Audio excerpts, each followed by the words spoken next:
It up. Yo, what's up, guys? Welcome back to another episode of Down Unders, or the inaugural for 2025. We brought your bro back, Mr. Brody Blake. How was your Christmas break, brother? How was your break? And how keen are you for the rugby league season up and coming? I think we're both ultra keen, right? Ultra Look, keen. the break was good, mate. You can't get any better. You know, a couple of times, a couple of weeks off there at Chrissy, no work or play. It's just a shame that there's no footy over the break, you know, to keep you a bit entertained on those quiet days. But yeah, no, it was good nonetheless, brother. And I'm super keen. You know, we've got trials coming up in a short 4 weeks now. So what a time to start footy season.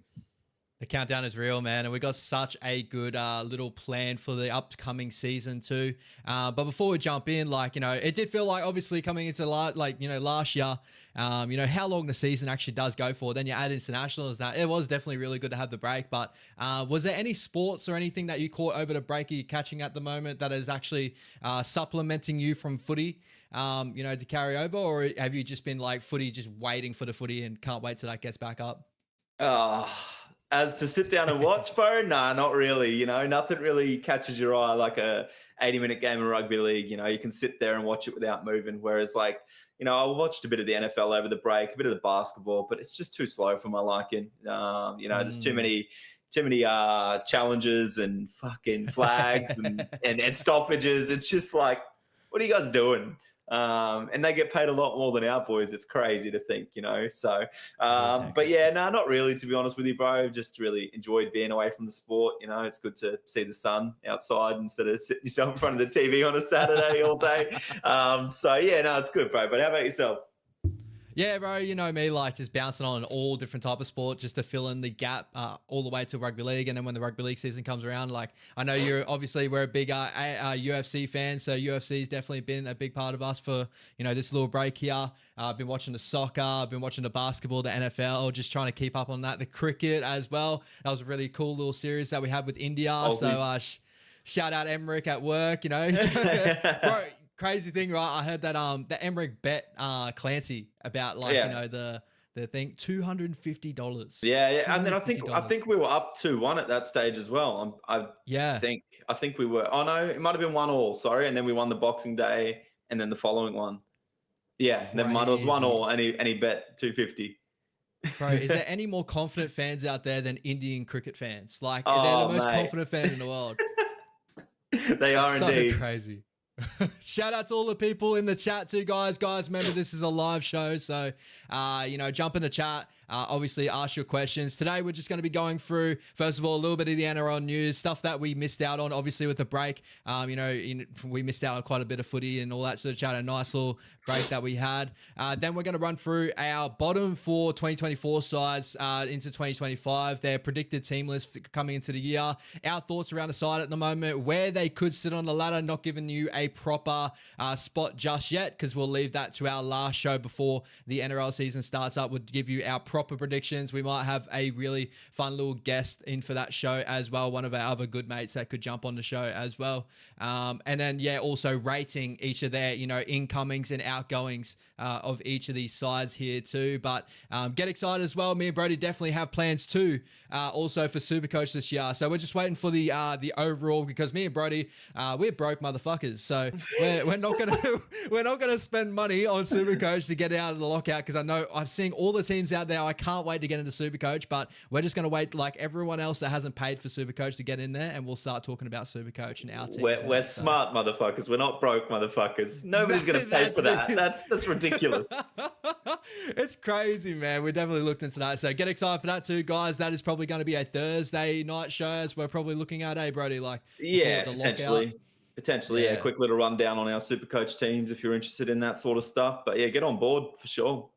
I reckon that would be pretty fun, man. I reckon that would be really exciting. Tans, kia ora, and also Greg Hook. How's it going watching from NZ? It's good to see the NZ, obviously people coming into the chat as well, being 8:30 over in New Zealand. I'm pretty sure they're on daylight saving time over there. So always good to see those guys jump into our chat late as always. You love footy. But anyway, brother, let's hit you with the freshest news, and then we'll start talking about all the other news that has filtered throughout the off season and stuff. We'll obviously talk about Tohu Harris because, I dried my tears, so I'm here to talk about it. But the first one is definitely something that could involve the New Zealand Warriors in 2026. Dylan Brown is looking like he's going to get into negotiations for 2026, so he's going to pick up his player option and test the market, as would say. So 2026 and beyond. It doesn't definitely say that obviously he's leaving the Parramatta Eels, but he just wants to see what's out there in the market. This has happened multiple times with Dylan Brown. The Warriors, we've offered him millions of dollars to come over to the Warriors multiple times. He's definitely put that to the side and just stayed with the Parramatta Eels. But can any other team in the competition entice him 2026 and onwards, bro? What are your thoughts here with Dylan Brown? Or even, first of all, your thoughts on Parramatta Eels and possibly losing someone like Dylan Brown? I think he's literally, I know the Eels haven't done too well the last 2 years, but he's been the one that's carried them, between him and Gutho, through all the injuries, all the suspensions. They're the guys averaging probably the most games. Dylan Brown's always out there, and as good as Moses is, the dude can't stay on the park. So for me, I would be trying to do everything possible to hold down Dylan Brown. But as for him moving on, I think it's probably in Dylan Brown's best interest for sure. I don't blame him that one bit, and there's going to be plenty of teams chasing that halfback or 5'8" potential that Dylan Brown has. So, teams like the Broncos, the Roosters, if they needed somebody, because Sam Walker and Sandon Smith don't work out. You guys, if Terrari Martin doesn't work out. So it's the perfect time for him to hit the market. He'll get millions, and I think he deserves millions, million plus a season for somebody like Dylan Brown, who probably still hasn't even found his peak football yet. Yeah. See, with us, like I just want to see how we play out with our team that we got. Yeah, obviously we'll talk about the New Zealand Warriors in another live stream about our predicted team list and stuff like that. But Dylan Brown obviously is going to go for big money, and as you said, he's probably is worth it, overall, because all the work he's done for the Parramatta Eels and that. My big question is like, would you take Dylan Brown as in just being that 5'8"? Like, have we done with the whole discussion of maybe him being a future 7? Or do you still see like a prospect for him to be a future 7 and get halfback money, if you know what I mean? Like, can he be the guy to carry it? Or is it the Parramatta system that kind of falters him in that area, make him not look like at the moment to be that guy just yet? You know what I mean? Well, he still played pretty well at 7 last year in a struggling Parramatta side that, was pretty much folded from game 6, and it was Dylan Brown still the shining light, playing 7, playing 6, playing wherever basically he needed to be. And the only time the Eels looked dangerous was when Dylan Brown had the ball in his hands. Let's be real. So, yes, he could be 7, he could be 6. If Ben Hunt and Adam Reynolds both retire at the same time, he could be 7 outside Ezra Mann. That could be a great combination. I see that. I see him going to you guys with Luke Metcalf. One of them playing 7, the other playing 6, no problem. If the Doggies want to take him, I'll take him on as a 7 with Burton at 6. No problem. Be interesting. I do see potential there for him to be a 7. I really do, especially if he's got a decent enough 5'8" that has a good kicking game, So, and Birdo's that. So Doggies would be a good fit. Anyone would be a good fit. You'd make that work. He's the guy that's got the potential to play. Well, he does play international footy. He doesn't have the potential, and he kills it. He's got a good head on his shoulders. I think he could be Dayland potential if he found the right team. Imagine him and Nathan Cleary together. Like, don't you dare say that. Could you imagine? Don't you dare? Could you imagine if the Penrith Panthers end up luring someone like Dylan Brown? And hopefully, they're obviously hoping that Blaze Talangi turns into that sort of player, because they're very similar, the way they move, that sort of stuff. But just reading up on it a little bit more, but like, it's mind blowing how old he is too. Like, we've seen him for how many years now? He's only 22. Like, that's hectic, right? Like, he's still got so much more to grow. Cool little questions here in the chat, or not really a question, but Jacko's been in more of a statement. Hughes, big yes. Dylan Brown, not so much. That's a cool question to throw your way. If both of them were to come on the market 2026, and I think age could be a play here as well, would you rather go Jerome Hughes over Dylan Brown, or would you rather go Dylan Brown over Jerome Hughes? Let's say for your Dogs, right? Oh, look, you'd have to go with Hughes just on the back of last season. But if you're talking like uncapped potential so far, it's probably Dylan Brown, who's got more miles on their leg. It's probably Dylan Brown. And if Hughes can deliver another season like he did last year, and there's nothing saying that he can't, but he's getting a bit longer in the tooth compared to Dylan Brown. It depends if you want somebody to complete your team right now, or you want to build your team. If you're still building your team, you go for someone like Dylan Brown. If you're looking to just tip over the edge to win a grand final, Hughes might be your man, because he might be just a missing piece that can probably slot into any team right now, bring that confidence, bring that form. But, you know, if you get Dylan Brown into a good system that's looking to build, I think he might be your man. But I don't know. They're both as good as each other. I really do see it. I think Dylan Brown's been hard done by with Moses being out the last few years and having to carry a really struggling, detrimental Parramatta team. So I want to fact check something too, bro. Like it said on the news story here, only 22.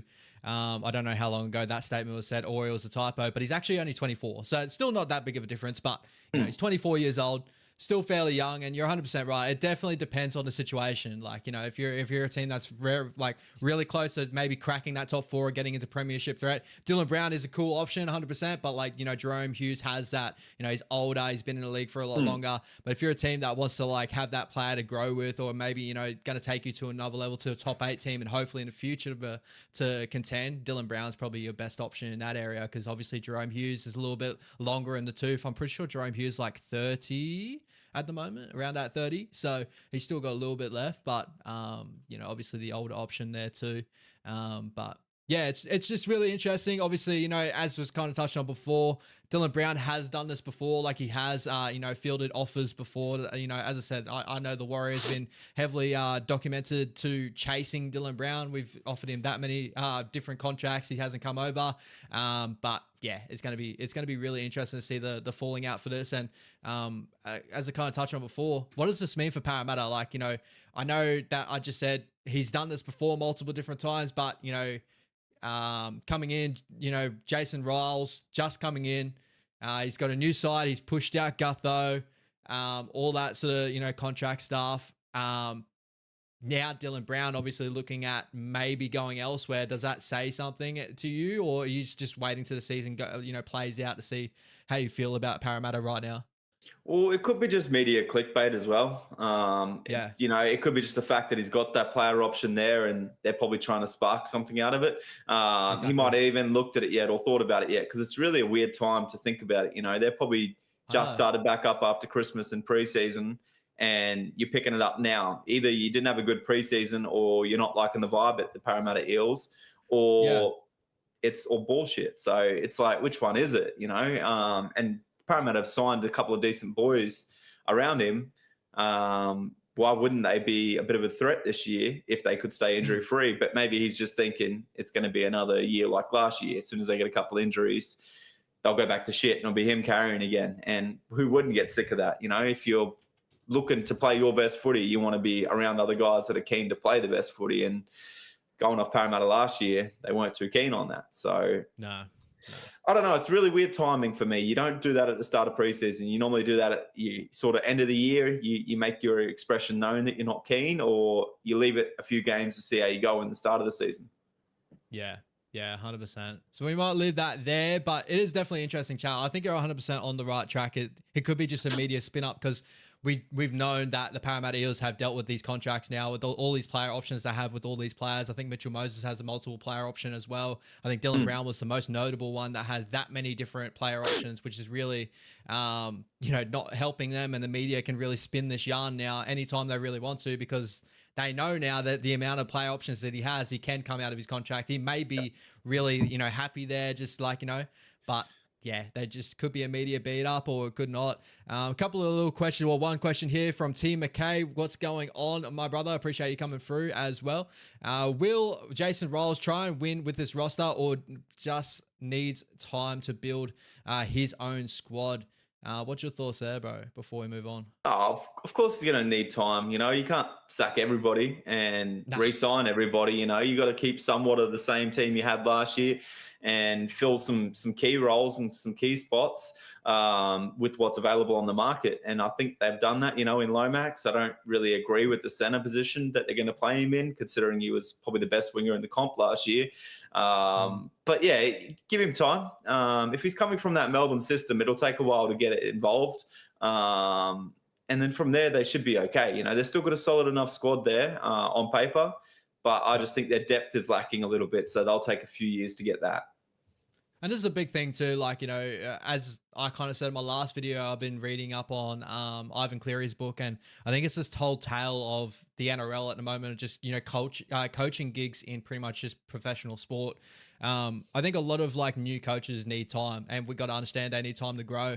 I think that they got to have all the ability to do so. Maybe change their squad over, give like put their own little pieces to the squad, and really like give them the best opportunity to succeed. But also understand they will like fall in moments, and just be around them for those moments. Like they've gone that route now of going a young rookie coach. There's going to be bumps in the road. Like go all the way with it, right? Like.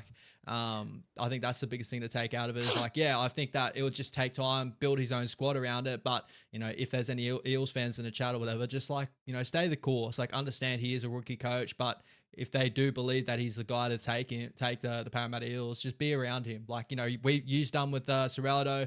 I think the Warriors fans at the moment, we're pretty much around Webby. So we understand that we had last year that ended up in a bump in the road, but we got to grow with him. He's definitely a rookie coach. And Serraldo obviously had the first year where he had a little bit of a bump in the road, but he's finally got his hands on the squad and turning that corner with the doggies too. So that's my thoughts around that sort of thing as well. Just give rookie coaches time, right? Understand 100%. They might fall. They got to learn, right? It's just it's all new to them. They're coming from an assistant gig.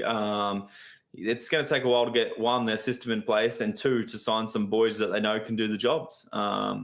They're flying blind when they rock up to a club, and they're not going to be able to turn a struggling club like Parramatta last year right around. And same, with Marshall at the Tigers. It's going to take time. You can't go from 17th to the top 4 in 1 year. Like, it's just not going to happen. 100%. Moving over to the other big news in the offseason, Tohu Harris announces his retirement from the NRL and rugby league in general. Really sad news. The 33-year-old, lock forward, the captain of the New Zealand Warriors. Definitely really sad news from my end. But Brodie, being a fan, not obviously a fan of Tohu and that, but obviously not the fan of the club that he was with and stuff, think the impact what that is going to take away from the Warriors coming to the season. Obviously, leadership's going to be a massive hole to fill, and hopefully Fisher Harris can really fill that hole. But your thoughts around this whole situation, and also your thoughts around Tohu Harris, bro? Oh, look, severely underrated his whole career, man. Right. And it proves that he did work too hard in games. Because an early retirement at 33, he's probably played the last 3 years even busted, to be honest. He could have retired 3 years ago and saved his body a bit more. But it just proves to the warhorse he is, Gets on with it, he's strapped up more than anything. And, you get the guys at games, Sledgen, why is he bothering playing? Look at him, he's strapped. Mate, he's a fucking soldier, that's why. And the amount of work and leadership he gave to you guys is going to be missed, especially with Johnson leaving as well. But yeah, severely underrated. He got a grand final at Melbourne, I do believe, didn't he? Yep, he did. Yeah. Won a premiership. So good on him. And why not? You'll probably still see him around the club. It wouldn't surprise me if he's running water for you guys or something like that. So hopefully he still stays around the boys and helps build that culture. But yeah, he's going to be missed, man, not just from the Warriors, but from a rugby league fan base. If you can hate on Tohu Harris, you're not a true rugby league supporter, man. Yeah, you're not a good human being if you can hate on Tohu Harris. Like he's honestly the nicest guy. Every time we were going to press conferences with Andrew Webster and Tohu Harris, it was always a good giggle, made me smile on that. But looking at some of the stats too, he played exactly the same games for both the Melbourne Storm and the Warriors, 117 apiece. That's crazy.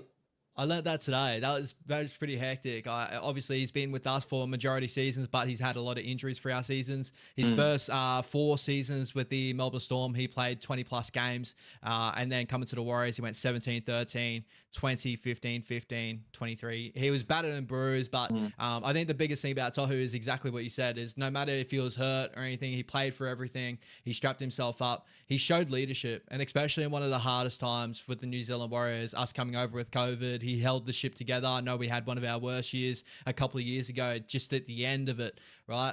But he held it all together, and that's the biggest thing. Is like one of the hardest times for the Warriors. He was our leader in the middle, and obviously we didn't win the wooden spoon in that period. So I give that a total success for a team that had to fly its whole base over to Australia and base themselves out of Australia. So complete warrior, complete legend. And watching old school, rugby league on Fox League, over the Christmas break and seeing some old Melbourne Storm games, him playing on the edge, and then other games where he's played for the Warriors. The Anzac Day game against Melbourne Storm, I think 2018, where we had the jersey as the Poppy, and he was just, I think he was playing 6 in that game. Like, the multiple different positions you can put him in, like, that guy's a freak, and he's going to be sorely missed, bro. He's going to be sorely missed. But the question is for you too. Like, I know this is going to be a question a little bit later on. We're going to obviously talk about it, but at the moment, where's your head at on the Warriors replacement-wise for him? Oh, look, Aaron Clark started to come into his own a little bit there for the Titans last year in that 13 jersey. So as much as, you're going to miss Tohu, I don't think Aaron Clark's going to be able to fill those shoes by himself, but I feel like he can do a bit more than what Dylan Walker started to provide you guys towards the end. So I think that's a good replacement and some for Dylan Walker. And you might just need one of your younger boys to really get a good crack this year. There was a couple of boys that you started to bleed last year that you were very excited about. Maybe they'll start to get more minutes through the middle there now that Tohu's sadly moved on. And I think you guys will be able to cover him as a combined effort. Not so much as one player is going to cover Tohu, but maybe all the guys combined will pick up that slack that he's going to leave through that middle. So I think you guys will build, and I do see him being a part of the club still for a long time, and he'll bring that energy and strive those younger guys to really take his spot. Yeah, and as Tarn said, I saw exactly the same thing. Tarn's on Bloke in a Bar, I think it was Rugby League Guru, said a story that after a game in 2023, he was that sore after the game.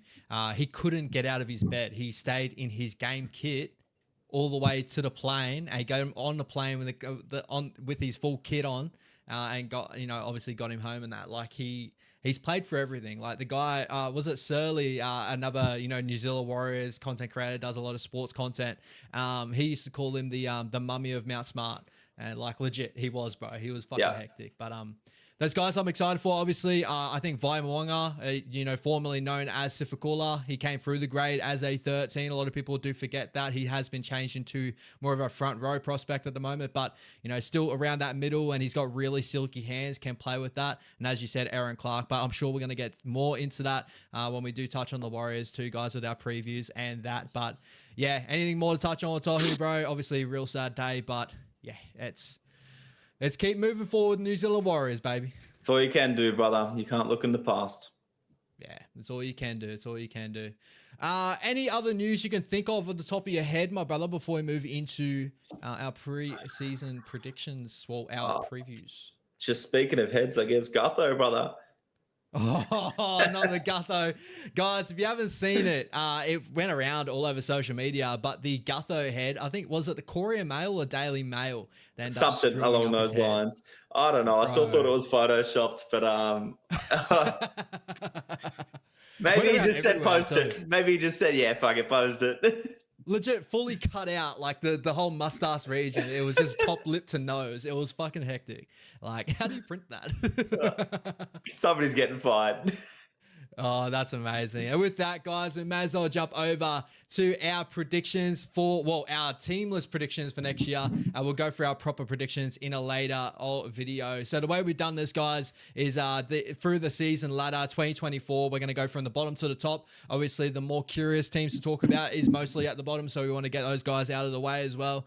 There's still a lot of good things to talk about at the top there too, but we thought this was the best way to go about things. Obviously, a lot of chop and changing with these bottom clubs to try and get off the bottom of the ladder, and none more so than the old West Tigers. So before we jump into our team list, brother, we'll go through obviously the player movements and stuff like that. We'll go through our team list, and then I'll go through our thoughts and rank their player movements and stuff like that. So the West Tigers coming into 2025, they gained Jack Bird from the St. George Illawarra Dragons, Royce Hunt from Cronulla Sharks, Jerome Luai, the big one there from the Penrith Panthers, Terrell May from the Sydney Roosters, another big scalp they had there.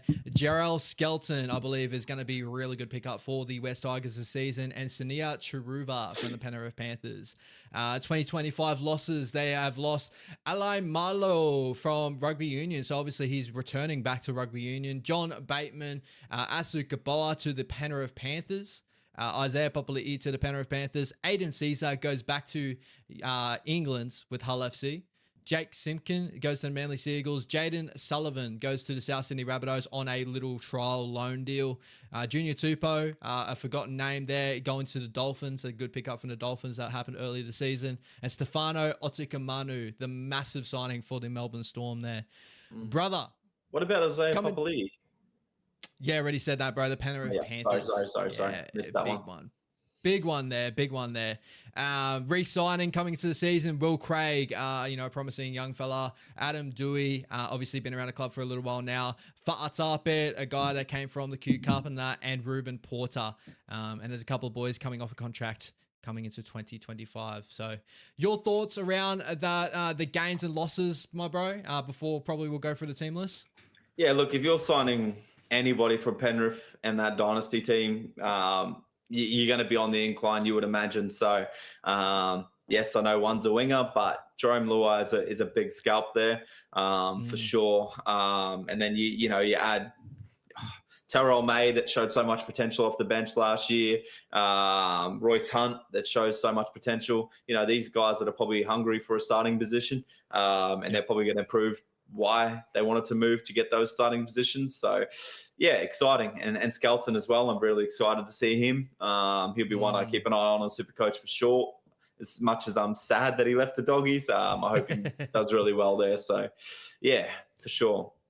A couple of big scalps, and we'll talk more about it with my thoughts and stuff like that. But definitely a lot of good gains there. Coming from the bottom of the ladder, they need to make big moves. And, Jerome Luai is a massive move. I know there was a lot of publication on the contract that he's had, all the player options, and they're trying to obviously spin all that yarn. But you kind of have to do that when you try to lure these big players over to your club.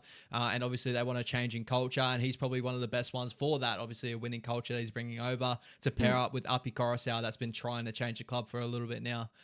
Terrell May, obviously a player, is a big little signing there from the Sydney Roosters. I think he had an incredible year last year. I still don't know where I really feel about Terrell May. I think I'll talk about that a little bit more after. I think he's a gun. I can see it out of him, but I don't know whether I'm still conflicted now whether it's the Roosters that have made him really shine in that level at the moment, or whether he can do that at the West Tigers. I've heard a lot of good things. He's speaking a lot of good things, but I think that's something we can definitely talk about after these team lists. So, we'd agreed upon, this is the team list that we're going to read out is for round one. And we might do our honorable mentions of players that are probably injured and stuff that could slot into those positions, So, Brody, give us your team list from 1 to 17, my brother. Yeah, look, I don't know if you're going to pull yours up on the screen, brother, but I didn't send you mine to do that. But, yeah, for me, the Tigers, I would be lining up with Jareem Buller, Jarrell Skelton, Justin Olam, Adam Dewey, and Taruva. That'll be my back line.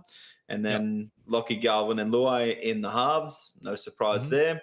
Up front, I would go Royce Hunt and David Clemmer. And then I got to Silva at hooker at the moment with Api Coruscant being injured for round one. And then in my back rows, I've got Samuela Fainu and Alex Safer. And then I'm playing Jack Bird as my lock.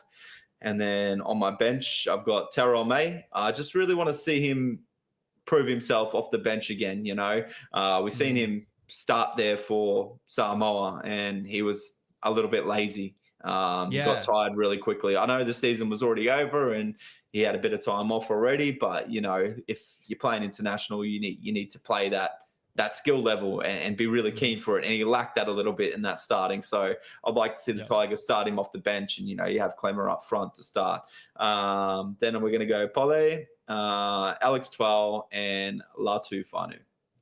Yeah, I like it. Not too many disagreements there.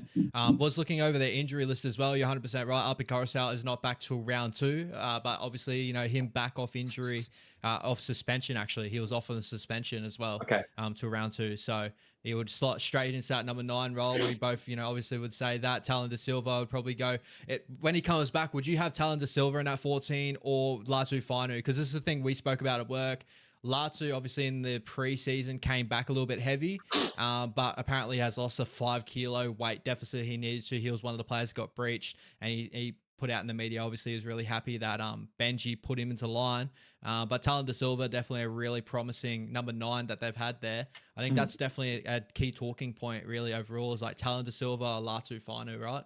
I guess the preseason games and that round 1, round 2 will be the test to see who gets to keep that role. And Yeah. I dare say the other one will be 18th man anyway. But that's what I think will happen is, preseason trials will be a test for those guys to really own it.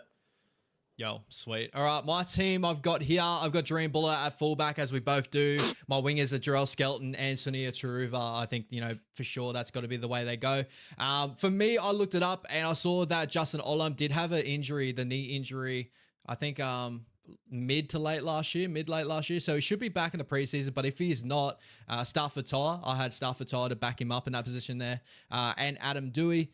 I have, Jerome Luai and Galvin in the halves. I think everyone agrees with that. I had a bit of a different pairing to start the game off. I would have Terrell May and Royce Hunt to start the game, but I would have also put Clemmer in that starting position, probably 4, maybe Hunt. That's probably the decision I was looking at as well. We'll probably talk about that a little bit more.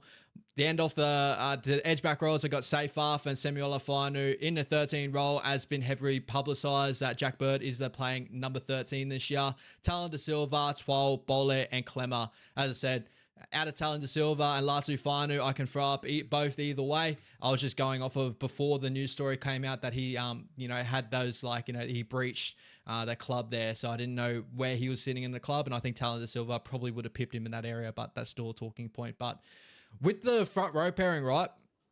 So you went Clemmer and Twal, right? To start the game? Royce Hunt. Yeah, I like either way. You can see that obviously you got more of the longer minute sort of forward, or the consistent forward of Clemmer, and Terrell May is probably the one for me where it's those two are very similar in a way. And then you got the impact of Royce Hunt, right? You kind of need those two different body sizes and that. For me, when I put Clemmer on the bench, do you think Clemmer's leadership around the club, he probably would have to start with him over Terrell May, or do you reckon the big signing of Terrell May pushes him into that starting role? I don't think it's that big of a signing yet, to be completely honest with you. And you got to remember that he didn't start too many games at the Roosters before he has been signed. So if I was the Tigers, you stick to what you've got there in Clemmer as your starter, and you just let Terrell May find his feet at the Tigers with that bench role. And I know Royce Hunt's coming from a club where he was on the bench as well, but I think Royce Hunt, he'll start that game really well. He's that bigger, stronger body over Terrell May, who's a little bit more agile, a bit more light on his feet. Whereas I think Terrell May coming on, 10, 15 minutes out from half time, he is more dangerous around that time. And that's my thinking behind having Terrell May on the bench. Whereas also when we've seen him start for Samoa over the international break, he got lazy around that 20-minute mark into the game, and he got found out really quick. His leg speed was gone. So unless he's coming back super, super fit, I still would start him on the bench. I think Clemmer, being the older head, go out there, you throw him out there for that 20-minute stint while everyone's fresh. You don't want Clemmer out there either when you got fresh guys coming off the bench and he's buggered. So, you play him that first 20 and then you bring Terrell May into the game. You ease him into the game. So that's why I went with Hunt and Clemmer up front. It's going to be interesting here because we're going to be talking a lot of Terrell May, obviously coming into Supercoach. He's a big name on all Supercoaches at the moment. Does score well in Supercoach for decent minutes, and whether the Tigers are going to give him decent minutes. He does play a better role minute-wise than that, but I completely understand the way you think about it as well.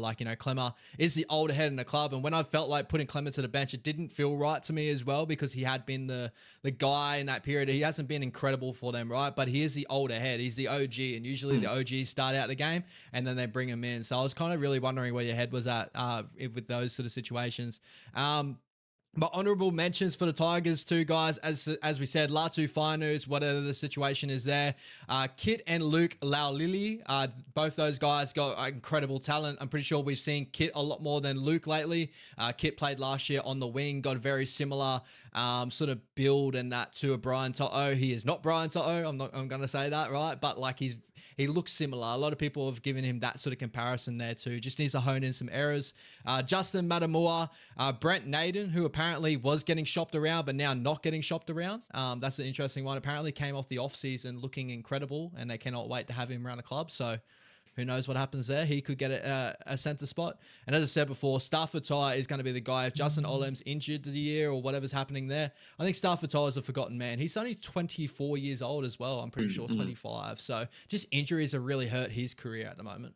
Yeah, well, I did see a few predicted lineups where they're not starting Skelton and they're having Naden over Skelton on one of those wing positions. So I did see that, and we have seen that talent from Naden, but not since the Panthers days, And then as I like to touch on, anybody could have looked good in that Panthers team. Let's be real. I think even like last year, I saw photos of when Naden got put back to New South Wales Cup playing for the Magpies. He was playing he was playing 7 at one point. I'm pretty sure he was the one that dished off the ball to that front row that got smoked by. I can't remember off the top of my head. I'm trying to think of the guy, but he got smoked. And I saw the video. I was like, "Is Brent Naden's playing 7? What's he doing?" Man of many talents, I guess.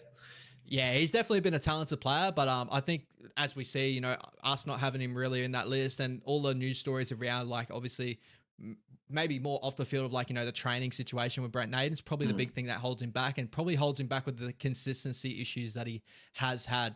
For me, that's the way I look at him anyway. But thoughts of the squad, bro? I'll probably touch on mine and I'll give it to you as well.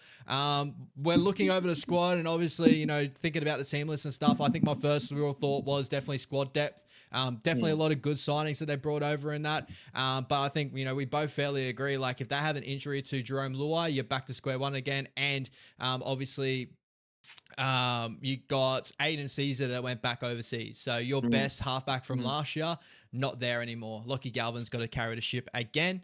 And obviously, all the other guns, their second rower depth is nowhere to be seen. I put Seyfarth there in that 11 role.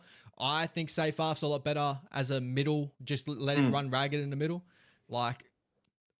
If it's not Samuel Alfano, if he gets injured or suspended, which he has proven to be do, I think that they're not got any depth in that position. And looking at the bench, they're all middle props, coming off the bench. So that's another one. Middle defensive issues I saw from last year. Their A defenders and that don't work too well. Defensively, they were the worst team defensively last year. As I spoke to Brody before on air, these bottom 4 sides are, first, second, third, fourth for the worst teams in the competition defensively. But a lot of their big, gaps and stuff came through the middle and the ruck. And I don't think the signing of Terrell May and that really is going to fix that area straight away, in my opinion. I saw a lot of issues with that in the Samoa camp, and Royce Hunt being a bigger body probably won't fix that as well. And before I jump over to you, Brody, I'm still weighing in on all these signings of we've heard this story before with the Tigers, a lot of okay signings. I think the big signing is Jerome Luai. Everyone's like, oh my God, Jerome Luai. But this is still the West Tigers. We've seen, careers go over there to burn. Isaiah Papali'i was back to back, one of the best players for the Parramatta Eels, gone to the Tigers, went to shit. There's a lot of these stories, right? Do they change that narrative? Can we trust them to do that? But your thoughts around the squad, bro? Good signings, as you said, bro, but a lot of depth still isn't there. As you said, man, if injury halves, I think they might be all right if if it's not a season-ending injury. They've still got Dewey that can drop back to a half role. Yeah. Coruscant played a bit of half last year. They got Latu Fanu on the bench as well. Look, I'd say for their signing and recruiting, I'd probably give them a rating of about a B. It's not too bad. I think they will improve on last year. I mean, they can't really go backwards, but I do see them knocking a few teams off to climb that ladder just a little bit this year, just on paper. Yeah, I agree, bro. I agree. I think signings, I would give it a B because they need to go somewhere. And a big signing of Jerome Luai, that's comes with championship class, obviously. They have tried to, bring over a whole new type of player over with Taruva, Luai, and obviously Terrell May's had a little bit of success with the Roosters last year. Not crazy success, but he had win games and winning cultures and stuff that probably helps with the Tigers. But yeah, for me, probably very similar to you, bro. I still have them around that bottom 4 range. I don't think they'll be last this year. So they are better. But I think Tigers fans can't be jumping into the whole like we're top 8 threats or just yet. Like No. you're not the Dogs of last year. You're not you're not the Warriors of 2023. I don't think so anyway. But prove me wrong, right? Yeah, well, look, if we're going to label them as where I'm predicting them to finish, I'm going to predict them to finish 13th. Yep. And guys, we're going to round out all these sort of like, the ladders and stuff when we do our last prediction show. Me and Brody will both give you our full predictions top to bottom because obviously throughout these periods here, the preseason trial should start up soon. And then we'll give you our proper little predictions throughout those trials and stuff like that. But anything more on the West Tigers here? Obviously, a lot of excitement around the West Tigers with all these new signings. I still see, even though they've changed, Richardson's at the club now to try and change the higher ups and the way they think about football and all that sort of stuff. I still just see the West Tigers at the moment, and it's going to take me a little bit before I stop seeing the West Tigers being the West Tigers, right? 100%. It's going to take a while. It won't be a fast rebuild. Yeah. And I don't think it helps too that, hearing those rumors of Balmain wants to pull out of the joiner of the clubs, the 2 clubs. So like, it just shows of a club that just doesn't understand, like, you know what I mean? They just keep making the wrong steps. And I hope they don't ruin Luai's career. I hope they don't ruin Galvin's career, Skelton's career, Taruva's and that. But they just got to prove me wrong here, right? That's the risk you take, I guess. It's just club politics at this stage. Yeah, that's exactly right. Next up, we got the South Sydney. Brother, I'll be back in 2 seconds. All right. You're right, bro. You're right. I'll run us through. Next up, we got the South Sydney Rabbitohs, guys. So obviously the second last team of last year, finishing off the competition with 7 wins and 17 losses. As I just touched on before, looking at these sides statistically, defensively, the third worst team in the competition. So definitely not a big uptick in that area. Player movements coming to 2025 for the South Sydney Rabbitohs. We got Ewan Aiken from the Dolphins coming over. Really good little signing there. Lewis Dodds from the Super League with St. Helens. Definitely a good signing in that number 7 role. They've got a couple of players coming over in that number 7 jersey, so they're really looking for a number 7 to pair up with Cody Walker. Unless they put Cody Walker in at number 7, we'll talk about that a little bit more. We got Lachlan Huber from the Dolphins, also formerly from the Capras, from my memory, in Q Cup, a really decent little player there. Jamie Humphries, a lot of people obviously remember him from last year with the Manly Seagulls. Definitely got a rig on him. I think we all remember, seeing that guy get out of the beach in the preseason. The guy is a freak. Josh Schuster from the Manly Seagulls as well, hopefully to revive his career. And Jaden Bud Sullivan from the West Tigers on a little bit of a loan deal. Shout out to you guys in the chat. You guys going crazy. You guys are mental. It's so good to be back, guys. So good to be back. With their losses in 2025, Thomas Burgess has moved on to the Huddersfield Giants over in the Super League. Damien Cook over to the St. George Illawarra Dragons. Jacob Gagai to the Huddersfield Giants over in the Super League. Dean Hawkins to the Parramatta Eels. Lachlan Ilias to the St. George Illawarra Dragons. Tane Milne to the Huddersfield Giants. Huddersfield has done a little bit of digging here. Leon Tohu to the Brisbane Tigers, and Isaac Thompson to the Canberra Raiders. Re-signings of Jai Gray, Ben Lovett, Peter Mamazoulis, who a lot of Supercoach fans will definitely be watching out for him as well. Shaq Mitchell and Isaiah Tass. Obviously, Brody will be a little bit, I'm not too sure what's going on there. Hopefully, probably the toilet. I'm not too sure, as you guys have probably said. A couple of things in the chat too, guys. I did see a question from Tans here. What Supercoach is that? NRL Fantasy? Yeah, Supercoach is like an NRL Fantasy sort of game there, Tans. I prefer it over Fantasy. I have played Fantasy before. Jose, Ash rocking the middle part hairdo in a 2025. I want to change it up. I did say to use in my last video that I will get a haircut and that. Have not done so. I do want to grow out my hair.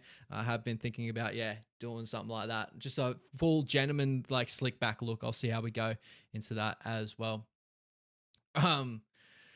Yeah, guys, it's going to be a really interesting year for the South Sydney Rabbitohs. Obviously, the big signing, the big signing of Wayne Bennett moving back to the South Sydney Rabbitohs, definitely a big one. Hopefully to push him back into that top 4 race, which is where we're going to be definitely talking about a little bit more in the future there. My predicted lineup here for round number 1. We got Latrell Mitchell at fullback. In the wing jerseys, Isaiah Tass and Tyrone Munro. Obviously, AJ will be out due to injury. He had the Achilles injury late last year. Unfortunately, that will hold him out of the round 1. If he comes back a little bit later on, if we want the full predicted, I think AJ will probably take Isaiah Tass's role there, depending on how Munro gets with a bigger role. I do think, in my opinion, my 2 center pairings is going to be Jack Whiten and Campbell Graham. My halves pairing is going to be Lewis Dodds, and it's going to be Cody Walker. So Dodds obviously coming over from the Super League to pair up with Cody Walker. He is definitely going to be my first look at the moment. Haven't seen a full ton of him. I've seen him in international grade, and I have seen him in Super League a couple of times. But in the NRL, it's definitely a different ball game. So we'll wait and see how that halves pairing go. They still have the ability maybe go Walker, Whiten when they've got center players like Isaiah Tass, or they want to fit Jai Gray in the fullback jersey and Latrell at center. That could be another thing in the future as well. Up front, we got Junior Totola, and we've got Jai Arrow. I've got up front to start off the year.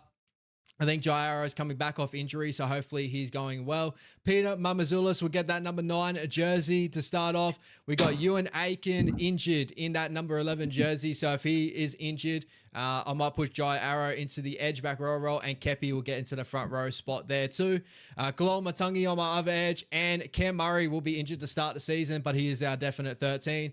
If not so, I'll put Kalol Matangi in that 13 jersey, and we'll fill in that other edge with whoever of if they've got Josh Schuster ready, healthy and ready to go, or Tallis Duncan ready to go as well. Filling out our bench, I've got Jamie Humphreys. I've got either Kepi or Duncan, depending on those movements and injuries. David Moale and Havili to finish off my bench. Brother, how are you feeling? Sorry, brother. Sorry. I don't know what was happening. My partner was calling me, and then I went downstairs and my garage door's open. And then when I try and call her back, doesn't answer. So I don't know what's going on. And I didn't see her leave on our front camera. So I'm like, is there an abduction that just happened? So if I have to duck out again, it's because my phone's ringing again. So anyway. It's all good. We appreciate you back. This is what happens, guys, when you do a live show on YouTube. You never know what could happen, brother. Never know what could happen. Just let me know if somebody breaks in behind me as well, just like screaming. I think everyone's just happy to see your face, mate. They're just happy to see your face. Give us your team, bro. 1 to 17. Yeah, so I didn't really get yours until the end there, but I went with Latrell Mitchell, Isaiah Tass, Jack Whiten, Campbell Graham, and Tyrone Munro, rounding up my back 5 with AJ being injured, obviously. Gay Guy could have grabbed the spot there, but I couldn't really go past Munro or Isaiah Tass at this point. Yeah. In the halves, I went with Walker and Lewis Dodd. Is it Lewis Dodd? Yep, that's it. Up front, I went with Totola and Davey Moale. I really feel like Davey Moale had a breakout season last year. I thought he was really good. At my 9, I'm going with Jamie Humphreys to start. I really liked the ability he showed there at Manly last year. I know he's more of a half, but he really did fill into that hooker role well there at Manly as well. In my back row, I've got Jai Arrow and Josh Schuster, and Keon Kalol Matangi at lock. And then on the bench, I went with Mama Sellers, Sean Kepi, Tallis Duncan, and Shaq Mitchell. Obviously with Aiken, Murray, and AJ all injured. Yeah, exactly. Round 1. Honorable mentions, guys, as we kind of did touch on there, players that, probably may have not made our list or made our list with injuries. Josh Schuster has been named, Tallis Duncan, Fletcher Myers, that finished off on the wing last year from memory, looked like a solid little player there. Bud Sullivan coming over from the West Tigers, in a trial, whether he can create something in his career there. And Jai Gray as well. Out of all these players here, he played amazing last year, and I'm sure that we're going to see him in first grade again there too. Your thoughts overall on the squad, my brother? Squad looks really, really good. Like, I feel like squad depth is there. As we talked about all those injuries, we have picked players and put them in all those positions. I feel like that's a good show of squad depth, in my opinion. Yeah, on paper, man, if they stay injury free, obviously with Bennett coming back as well, they're a threat, man, and I really do see it. They got strike ability across the park. The thing that the Rabbits have lacked with mostly is their defense, and it's been the story the last 5-6 years. Even those years they have made finals, it's always their defense that lets them down. They can score points, but they're winning games 36-30. That's just not where you want to be. You really want to be winning those games 24-6, or those real nail biting ones 12-6 or whatever. But you need to build around defense, and I think Bennett can do that for them, and I think that he will do that for them. And as soon as if they can stay injury free, and then they get the likes of Murray back, man, unstoppable. Yep. And as you guys remember, Murray did injure himself in the Australian Pacific Championship games. It had ruled him out for 5 months, they reckon. But I'm sure I've heard rumors that he was going to try and push for round one, but we're kind of just sitting at the moment. We'll probably won't see him round one because I think the wrist injury was a fairly bad one. I've heard it's pretty tough to get over that. As I said before, Alex Johnson's out till round 21 of next year. I'm pretty sure of this year. So pretty late. And unfortunately, Ewan Aiken coming over from the Dolphins, suffering an injury, so that sucks. But the injury troubles of the Rabbitohs still hamper them from last year. As soon as you signed them. Yeah, bro, it's crazy, right? Obviously, I complained about our injuries last year. We were the second worst affected team injury-wise last year. The Rabbitohs were the worst by far. The amount of injuries they dealt with last year, probably the reason. You're right, bro. Probably the reason why they end up where they were anyway. So my overall thoughts on the squad, guys. Again, big uptick for them is with, Bennett returning. I think everyone agrees that with Bennett in the squad, coaching the squad, they look like a whole new prospect of, South Sydney Rabbitohs that can push into a top 4 range or even, fight for a premiership, which a lot of people are obviously hoping for with the Rabbitohs fans there. Strong squad in all areas, as we just touched on. Probably a really good exercise to do that is with the amount of injuries they've had coming into preseason. They've got players to fill in all those roles. We saw Keonkel Omotangi last year kill it in that 13 jersey. He has the ability to do so he can fill in for Murray being out. You got someone like Jai Arrow that, if he stays healthy as well, he can fill in lock, he can fill in at, front row, he can fill in the edges as well. So a really versatile player there. Bringing over Jamie Humphries as well, can play in the middle in that 13 role, can play at number 9, can play at number 7. Definitely prefer him as a number 7 as a young prospect, but has proven that he can play all those different roles. Tallis Duncan as well, got a lot of really good depth in their juniors. So I think that's definitely a really good uptick in their area, definitely a good tick in their area, a strong squad in all areas. But the one question I have about the Rabbitohs coming to the season is that 7 jersey can become a merry-go-round. And we've seen clubs like the Newcastle Knights still make finals and do okay, but it doesn't help their squad at all. And when you got to be testing for a premiership or testing for top 4, when you have that 7 jersey get given to multiple different players and it's not set in stone properly, it can be a little bit of worry. And, coaches like Wayne Bennett probably helps this area. I'm sure that when he sees a player, he's going to lock that down and just let that settle. But we have seen it obviously with Adam O'Brien with the Newcastle Knights, as I said before, when you got Jackson Hastings playing 7, you got they're just filtering out number 7s out everywhere. They got Cogger over to the club playing 7. Phoenix Crossland played 7 last year. It can just never settle a squad as if you chop and change players just because of either bad form or they just weren't settled to start with. That could be a little downwards part in the area. They have signed a lot of number 7s that can fill in that area, but obviously starting the season with Dodds is what we both predicted. They've still got, as I said, Jamie Humphries on the books. They've got Josh Schuster can play a 6 jersey if he really needs to. You've got, Jack Whiten in the 6 as well. I'm sure I've seen Lachlan Hubner that they've signed over, they say from the Dolphins, but I'm sure he was a Capra. I've seen him play in the halves as well from memory. He's listed as a lock, but I'm sure I've seen him in the halves. Bud Sullivan as well. So that's the thing is I feel like squad wise, incredible and all that.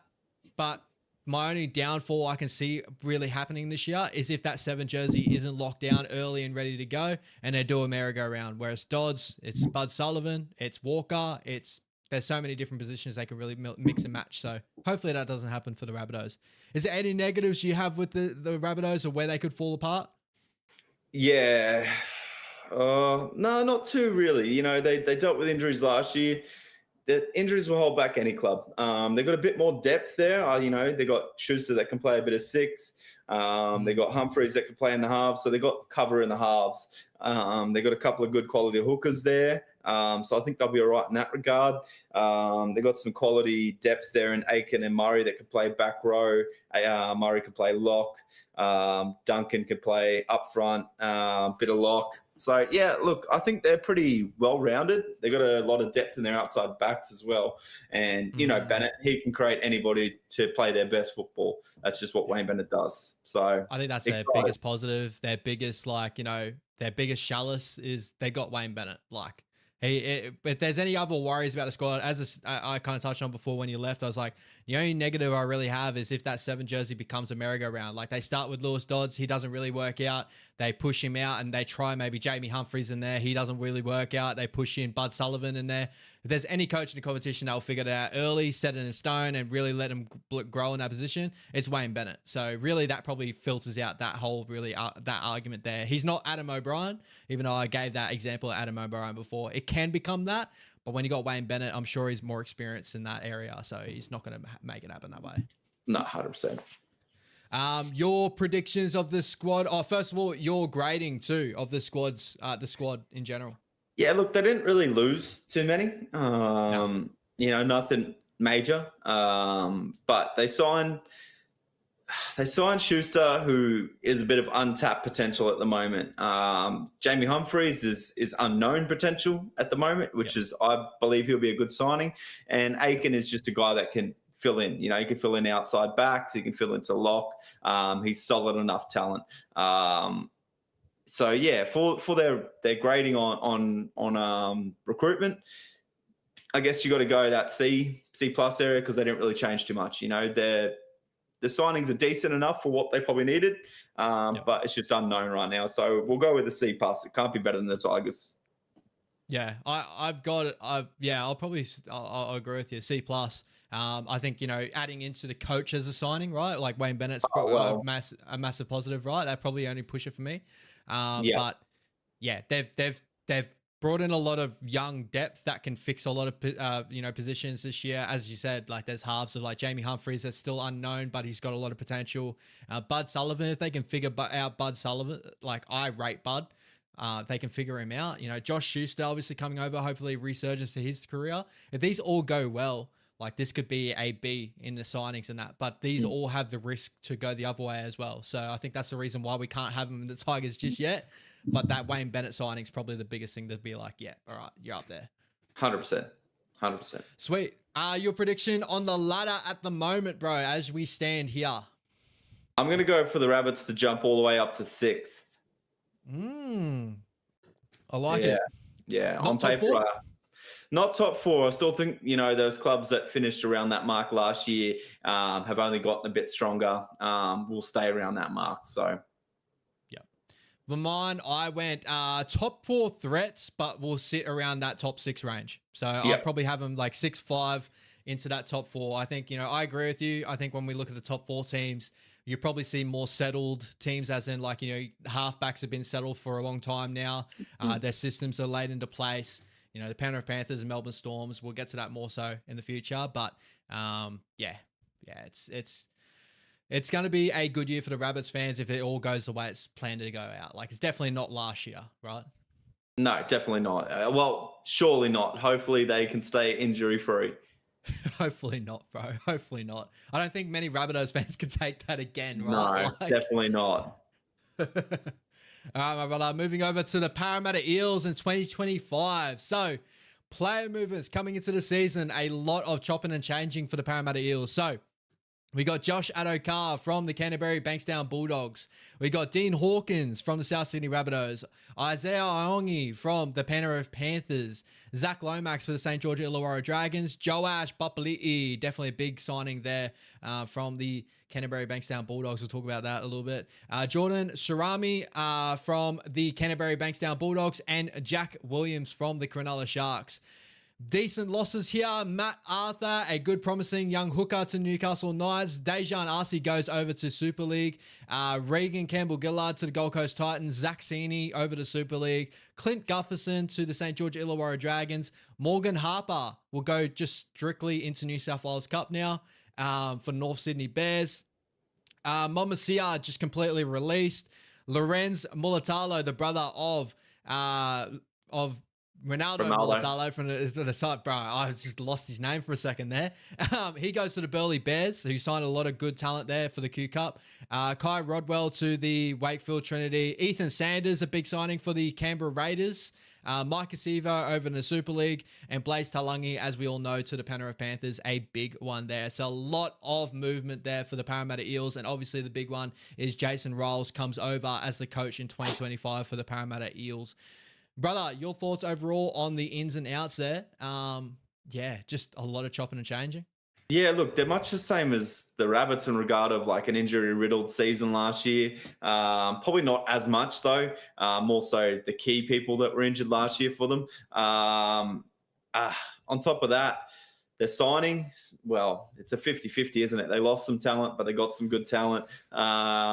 So, yeah, I got to rate them a C. We'll jump straight into the rating for that. Like, yeah, because it hasn't really changed, you know. Like I said, you lose some talent, you gain some talent. But, you know, signing Adokar and Lomax, more so Lomax after the season he's coming off last year is a great signing.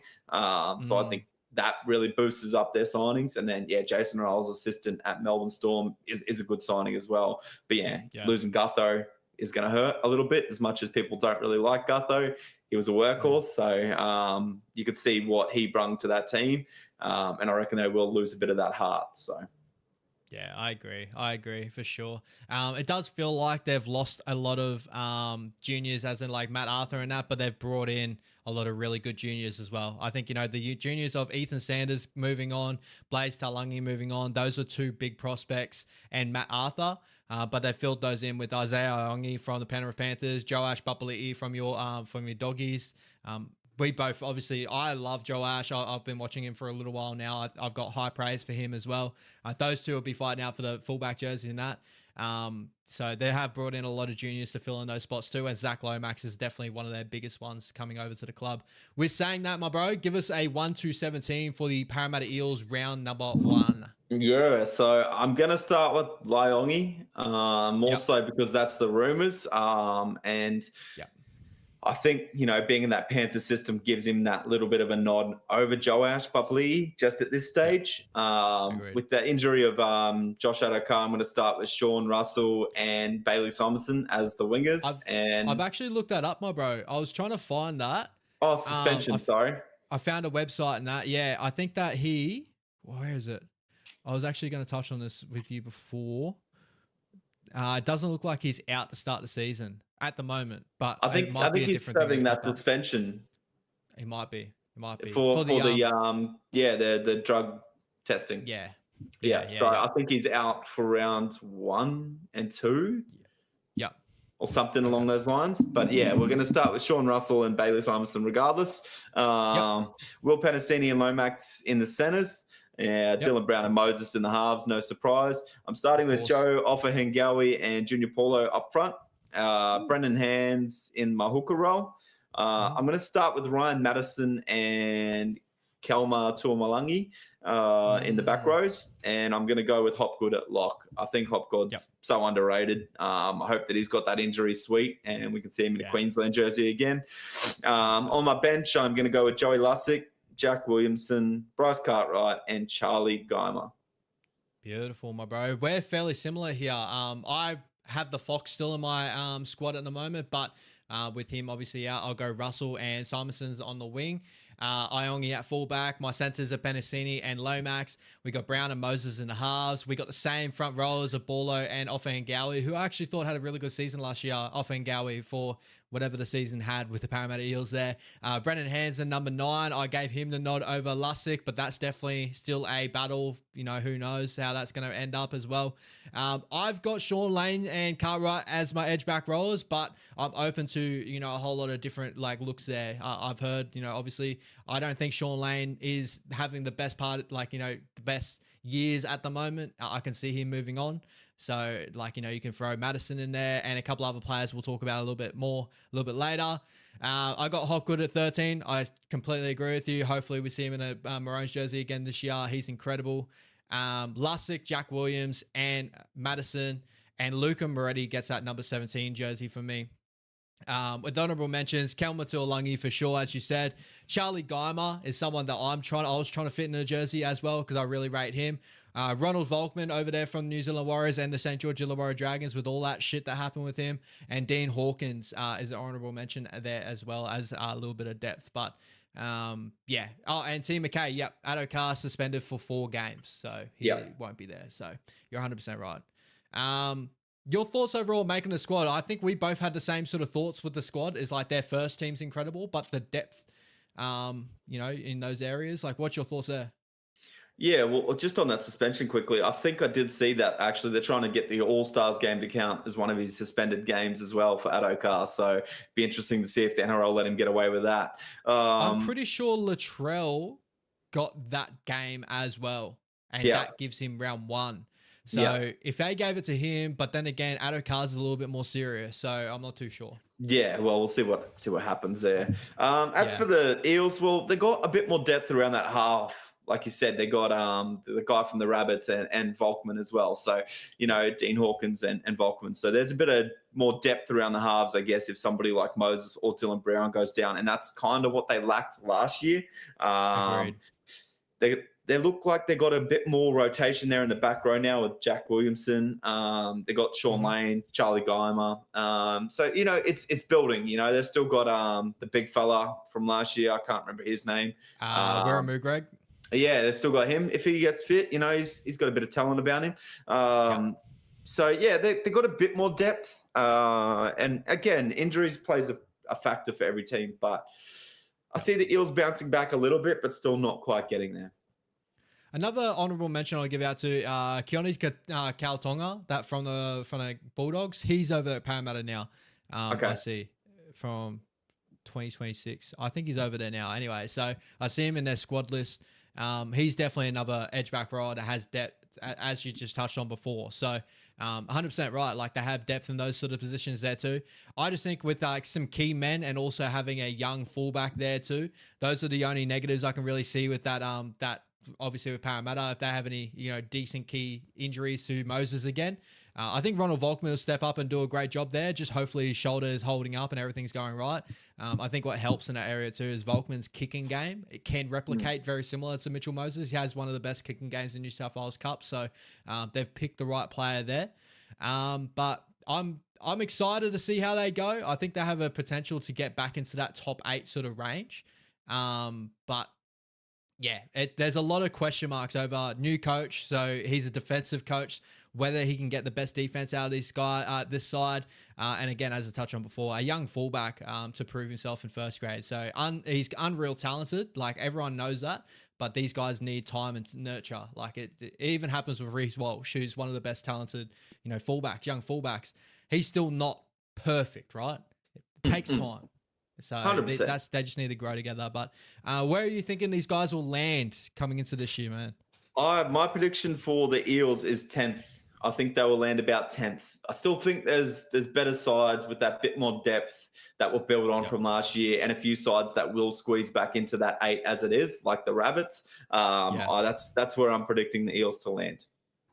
Yeah, I'm 8 to 13. That's the range for me at the moment. And as I keep saying, guys, we will do our proper predictions coming up after we do all these videos here. But I agree with you. I think they're going to be in that log jam of all these sides that are going to be pushing for that top 8 range. But yeah, like I think that they'll be in the fight. But I don't have them as my big preferable just yet at the moment. I think they're just in that log jam. Anything more to touch on with their squad? Is there anything you want to touch on with their squad at all? No, that's just, I hope to see that they stay injury-free. I mean, not too much. Nobody really likes the Eels other than a few guys at work, and that says a lot about them. But, we don't want the Eels trying to clog spots for our boys to jump in there. So the Eels can stay down the bottom for all I care, to be honest. But look, if they stay injury-free, they'll be dangerous, man, especially if Lomax carries on that form from last year. So keep an eye out for that. Agreed, my brother. All right, my man. Before we jump on to the Titans, though, go. Did we want to potentially wait to do the Titans to bring Lockie in? I was going to leave him to the actual full predictions because and then we'll probably touch on him too with the Titans of what he thinks and bringing him on and all that sort of stuff. Beautiful. Because I was going to try and hunt him. I didn't end up messaging him before, but I will get around to it and getting him on because I think it'd be good to have those overall predictions, having 3 different people there too, and also I can shoot him about what he thinks about the Gold Coast Titans because. There's a lot of chopping and changing as I did with this team list, and I'm still kind of like I'm hearing different things. I don't know, man. I really don't know. Sweet, right. Beautiful, sweet, my brother. Moving over to the Gold Coast Titans of 2025. So, a ton of gains here, guys. It's going to take me a little while. We got RCG. Moving on to the losses in 2025. That's all they've gained. I see what you did there. That's crazy, right? That's crazy. Losses, they've lost Tanner Boyd to the New Zealand Warriors, Aaron Clark to New Zealand Warriors, Isaac Liu to the Elite Leopards, Say Nico Temo to Wakeland, obviously a development player, Keenan Palacia going over to Super League as well, and Aaron Shop going over to the Manly Seagulls. So definitely not a ton of movement there. Obviously a lot of losses, only one big gain. Is that gain big enough for you? What's your thoughts on the squad?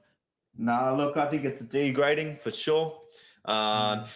Finishing where they finished last year to not sign anyone other than, RCG, who's probably, at the back end of his career and losing a few guys that probably still had a bit to offer. Not the best signs, not the best signings, so I've got to give them, probably a D, if not an E for their recruiting. Sometimes it's good to not change because they did show a lot of good signs last year. But they lost too many compared to what they've gained, which means they're going to have to come up with a lot of guys coming from their junior system to fill that top 30. Yeah, 100%. We'll definitely talk about that a lot more because that's definitely in my thoughts as well. I agree with you. I'm going with a D as well with their player movements. RCG, I believe, is it's a good signing. Like, it's a good player to bring over. A lot of experience. He's been to the top of the game as well, playing in a state of origin, international as well. But when you still got the problems of that have like hampered you in the past, and we may as well just touch on, obviously you got Brimo, Campbell, Foran and stuff like that. Like you still got that problem. If they were to figure out that, maybe offloading one of those players, it'll probably help them out a little bit more. I understand they want to hold on to everything, but I believe that if they were to free up that cash and then bring someone else over to help out with maybe some edge depth, some middle depth as well, or bring over a proper halfback as well, who knows, but go through 1 through 17, my brother, for round number 1, 2025. Yeah, well, I've seen a few weird things about, Keeney being dropped, and I'm thinking, who the fuck would do that? That's crazy. But that's to start Brimo at fullback. But for me, it's Keeney. Keeney's got to be the fullback. He was the shining light last year. And 100%. The amount of talent that guy showed in that Kiwis jersey as well, man, I would pick him first. He'd be my first selection for most fullbacks, even on Supercoach, to be honest. Just with the talent he showed, and in a struggling squad, you're missing your captain from the start of last year, and a kid still plays with the potential he played last year. It's unreal, man. So he's the nod straight away. I got AKP and Jojo Fafita as my wingers. Brian Kelly and Philip Sami in the centers. I'm going to start with Jaden Campbell at 6. I feel like he showed enough in the games he did play 6 to get the nod there for me.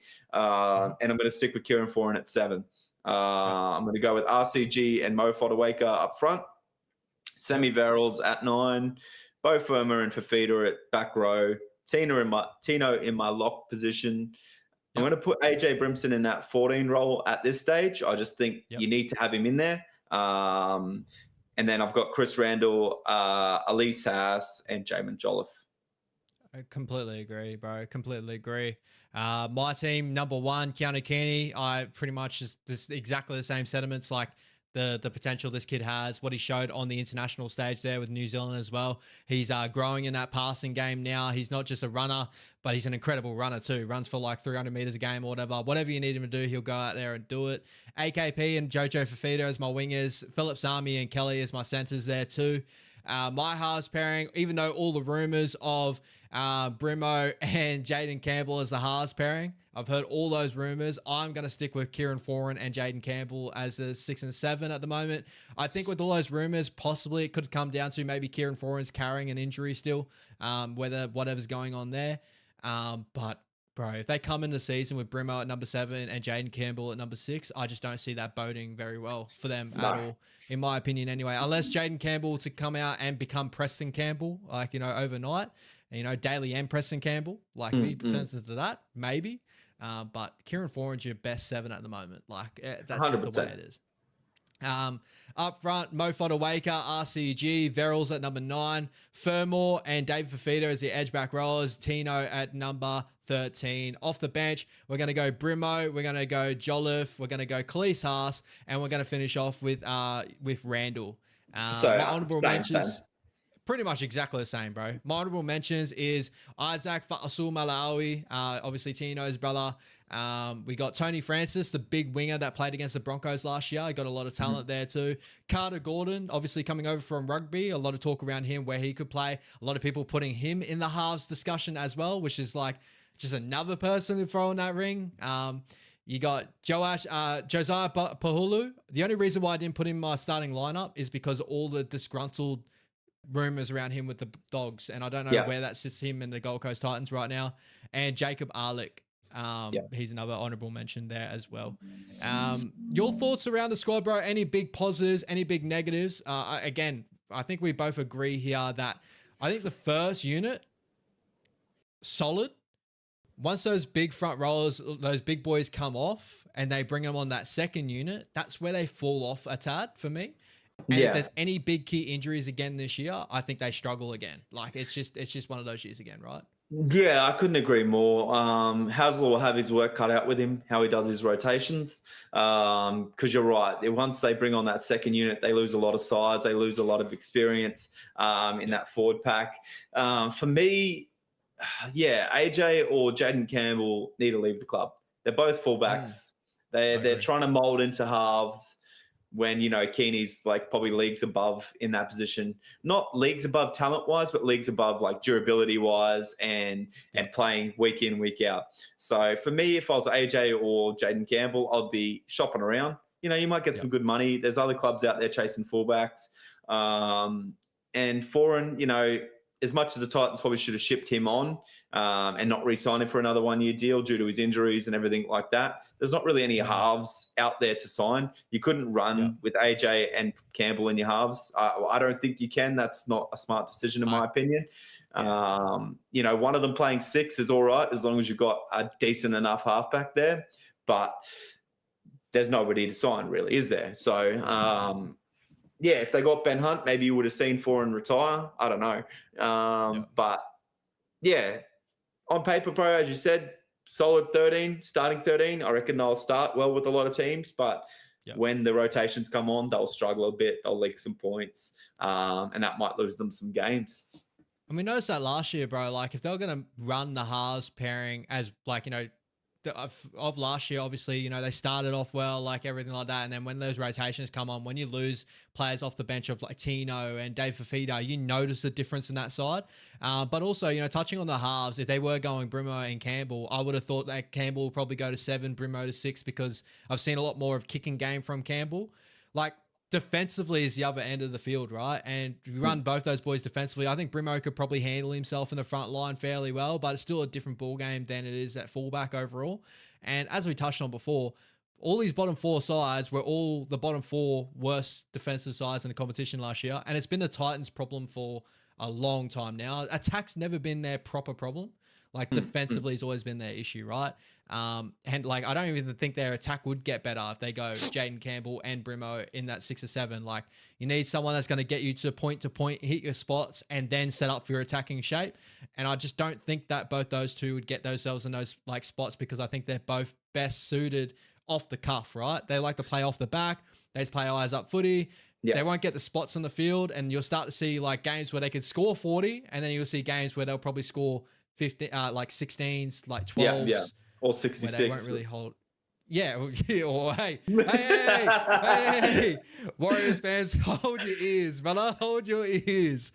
But yeah, I don't see it fixing a lot of the other key issues that they've had for so long now. And I think the higher ups of the club definitely got a little bit more questioning, right? Like your signings, right? Like get your club in order and that sort of thing. Like make the hard decision, go out there and bring in what you need. Like as you touched on before, Foreign, if he leaves next year, if it's his last year this year, what happens with them? They haven't really blooded in properly. Like Tanner Boyd's over with the Warriors now. Who's that other young junior? Thomas Weaver. He's played a couple of games of first grade, but he's still not first grade proven yet. He's still a very young half. They're exactly the same position where they were with Ash Taylor a couple of years back. I don't know. It sucks to say because I like the Gold Coast Titans. I think everyone likes the Gold Coast Titans. It's just I wish that club got in order and their higher ups helped that club to get it to where they need to be, right? Yeah, I think that's what they're lacking is the appeal on what the club can deliver. You know, it's not your big name like the Roosters that can sign big names because it's the Roosters. You know what you're going to get there. They're really good to their players, whichever way you want to call it. Whereas I feel like the Titans lack that a bit, and that's why they struggle to sign guys. So, yeah, it's going to be interesting when they start to have to chase a half. And a big name half. So that's going to be interesting in the years to come. Maybe Dylan Brown ends up at the Gold Coast, but, you know, he might get up to some trouble on the Gold Coast. So maybe Jerome Hughes returns home because he was, he came from the Gold Coast Titans.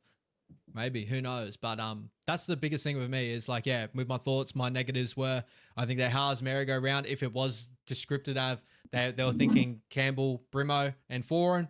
They can't settle that straight away. I think they're going to struggle. I think that, they don't fill out their depth. I think they're going to struggle. And defensively, if they can't, fix their defensive issues, I think they're going to struggle. So with saying all that, where do you think they'll sit, the Titans this year? I think they're one of the hardest teams to kind of predict because I think if it comes together, it'll look good. But if it doesn't, it could look really bad for the Titans. Yeah, they've got a lot of talented players. They just need to find a spot for them all and mold them and get that base team on 1 to 13 or 1 to 17 even week in, week out, and not too many changes. But last year, you're right. It was like Campbell's in 1 week and Brimson was out. Then it was Brimson in and Campbell out. And it was just all over the place. So if they can get that under control, I see them really improving. But right now, outside looking in, I'm going to go with 12th position. Yep. For me, I'm going within that 11th to 16 range. I think that they probably have some hot spots in the year. But I've also I don't think they've fixed any of their issues that they had for the last, since their inception as a club, right? Like they've had some good years there. 2007 or 8, they made the finals. 2018, they made the finals. Yeah. Other than that, it's been pretty dire for the Gold Coast Titans, and we all hope they'll get better, but I just don't see it this year at the moment. They have the ability to be around that top 8. It's just, I think the higher ups need to really get a grip of this roster and make some hard decisions. Like, if Brimo and Campbell both want to stay, I think unfortunately they're going to walk up to one of them and say, listen, we can't hold you on. Like, you're sacrificing your career. Yeah, 100%. Yeah, exactly. And like, to be honest for them too, like, what are you doing? Like you probably got more ability, more paycheck elsewhere as well, right? Like 100%. That's the biggest thing. I think they said it on a bloke in a bar. Brimo, every time this discussion is brought up, Brimo signs an extension. Like, he must love the Gold Coast. And same with Jaden Campbell. He grew up on the Gold Coast as well. But unfortunately, like, it's not helping the team the way this roster is being built. No, they're drowning their career and they're drowning the team because it's so hard to fit them both in, as well as Keeney, because they're just not halves. They're fullbacks. So it's as simple as that. Yeah. And, like, there's a lot of excitement over Carter Gordon. But I'm seeing exactly the same thing out of Carter Gordon. What I've seen with all these players here too is like they want him to be a 6 and 7. I've seen him in Q Cup play in that center position. Good ball runner, has got some good ball playing ability and all that. Is he a halfback? No, like I don't see that out of him yet. I see a lot of them saying probably a 6. But you don't need another 6. Like when Foreign goes, you need a 7. Yeah, like you need a guy that gets them around. Like I don't see that. Because even Foreign's, technically, he was a 6. The only reason he's a 7 now is because he can't move like he used to in that 6 role. So he is a bit more stand and deliver. But yeah, they're going to struggle. Maybe Toby Sexton makes a return to the Gold Coast once the Doggies are done with him and Mitch Wood comes through. And hopefully Sexton's matured a bit more by then. So he could be the man for them. Yeah, that's actually a good little thought there too, because if you guys obviously are looking at Mitchell Wood to be the future, maybe Toby Sexton come back and he's had all that like NRL experience. I think that's exactly what the Gold Coast Titans need. Like, when was the last time the Gold Coast Titans have gone to the market and buy an experienced number 7? That's the last one is Scott Prince there in DCE when he did a backflip. Oh, yeah. I'm not going to say too much. Lockie will jump in the chat and say 6 again. But yeah, that's it. Like, they need to go out in the market and shoot straight. And unfortunately, the market is pretty bare. Like, that's just for halves. Yeah, 100%. Yeah, so I can't really see it other than if something like that does happen. Do you think Desi can change that and help? Like, if they were to go Brimo and that, do you believe in Desi in that? Like, you know what I mean? Like, does he have the ability to change that thought and like get the best out of these guys? Or look, attack-wise, he will 100%. There's so much talent there in attack, but you touched on it before. It's the defense issues of having AJ and Campbell both in the front line. They're just. It's not their position. It's not what they're cut out for. Yeah. And Team McKay, so is Desi in charge of the player signees, or is there someone else doing that sort of stuff? I'm sure it's a joint venture there, Team McKay. But like, I'm pretty sure Brimo signed the extension before he came. I may be wrong on that. But I'm sure if Desi, over a couple of years had the ability, he probably would look at these areas. He's a smart operator, so he did a lot of that with the Dogs too, from memory, back in those days. Well, you had Trent Hodgkinson. We'll do that with the Doggies fan, But that's pretty much it for us, guys. We've done these bottom 4 teams. Coming into next week, actually, I'll get the NRL ladder up. Tune in, guys. I think, again, we're going to go Wednesday next week, as always, with Down Unders. And when we end up doing our Supercoach show, it will be the Thursday. So we've done the Tigers, we've done the Rabbits, we've done the Eels, we've done the Titans. Next week, we got the Warriors, guys. I know all these guys in the chat are excited for the Warriors. So I've had a lot of questions like, when's the Warriors coming up? Next week, guys, next Wednesday, tune in. It will be our early predictions of the team list and also our thoughts around the squad.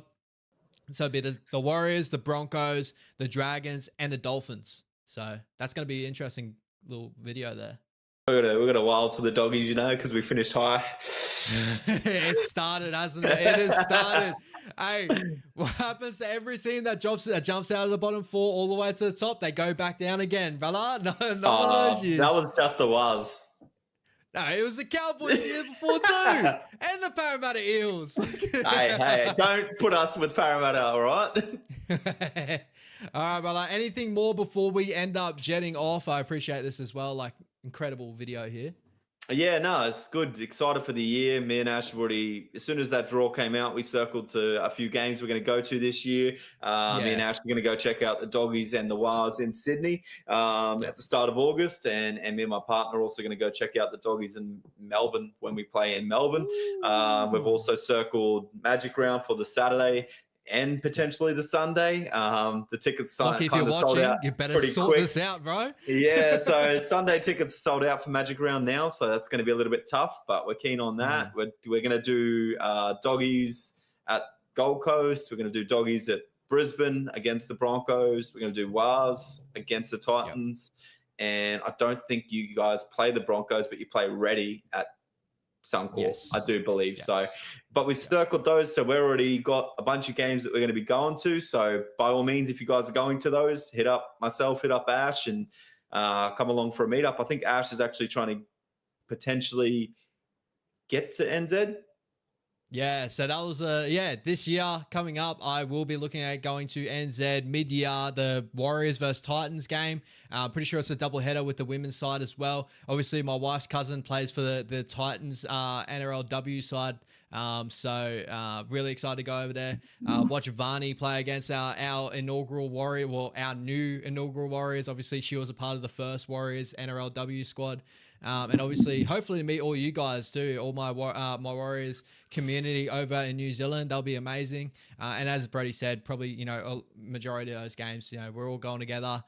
Magic Round's definitely going to be the big fun one. It's the one we circle every year. So guys, if you're coming over to Magic Round, please make sure you let us know and come say hello. Or just keen just to come say hello, maybe have a beer if he's drinking that. But yeah, get excited. And yeah, as Tahi, yeah, Supercoach Thursday, tune in. We won't do that until obviously it's full open to the public where we can get our sides together. We can see all our, you know, the teams top to bottom, the prices and stuff. And we'll call the show probably the lockout. So we'll have it running all the way probably up to the lockout or just before the lockout and going into that first game on Thursday. But get excited, guys. The preseason is about to come up. Me and Brody will definitely talk about preseason, our big watches and stuff, our players to watch. We've got a lot of big plans, so it's going to be really, really exciting. And hopefully save up a bit of money and get to do this live, you know, in the same room. It definitely would help out a ton as well. So, guys, any more thoughts on that? Make sure you comment them down below for the next video. Any, you know, any thoughts overall in general, any comments. If you enjoyed it, please make sure you like and subscribe. Keep an eye on the channel. Yeah, pretty much that is it, guys. Thank you so much. Take it easy. Up the wires.